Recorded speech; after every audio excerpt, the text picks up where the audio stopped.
Administrasyong Marcos mas pinaigting ang kampanyang Gawing Tourism Powerhouse sa Asia ang Pilipinas. Mas pinaigting pa ng administrasyon ni Pangulong Ferdinand Bongbong Marcos Jr. ang kampanya ng pamahalaan upang maging tourism powerhouse sa Asia ang Pilipinas. Kasunod nito na inilabas na ulat ng Department of Tourism o DOT kung saan naipakitang higit sa 5.45 million ang international visitors ng bansa mula January 1 hanggang December 31, 2023. Para kay DOT Secretary Cristina Garcia Frasco, win for the Philippine tourism industry ang taong 2023. Ano nga ba ang ginagawang aksyon ng Administrasyong Marcos upang makamit ang target nitong gawing tourism powerhouse sa Asyang Pilipinas? Tara, alamin natin.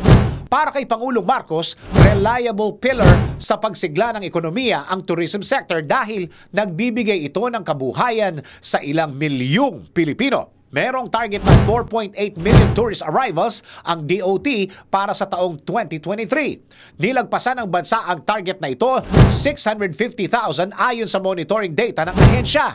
91.8% dito ay foreigners. Isa sa mga naging hakbang ng administrasyon upang mas sumigla ang turismo sa bansa ay ang pag-aproba ni Pangulong Marcos sa National Tourism Development Plan 2023 to 2028. Ito ang magsisilbing blueprint at development framework ng pamahalaan para sa tourism sector sa bansa. Layo ng naturang development plan na magtatag ng industriya ng turismo na nakaangkla sa kultura ng mga Pilipino.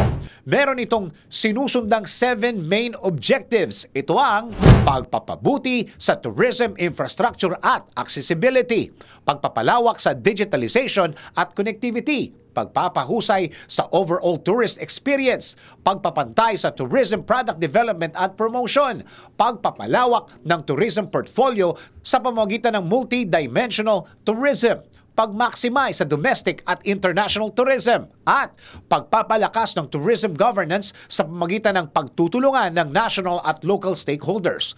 Alinsunod dito, kasalukuyan ding pinapaunlad ng DOT ang visitor experience sa pamamagitan ng mga programa at inisyatiba gaya na lang ng tourist rest areas na itatatag sa iba't ibang parte ng bansa.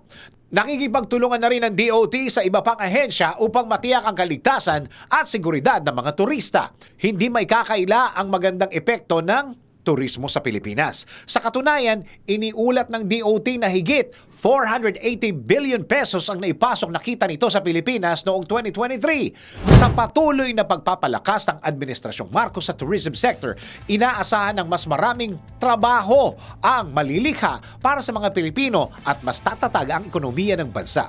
Ikaw, naniniwala ka rin bang posibleng maging tourism powerhouse sa Asia ang Pilipinas?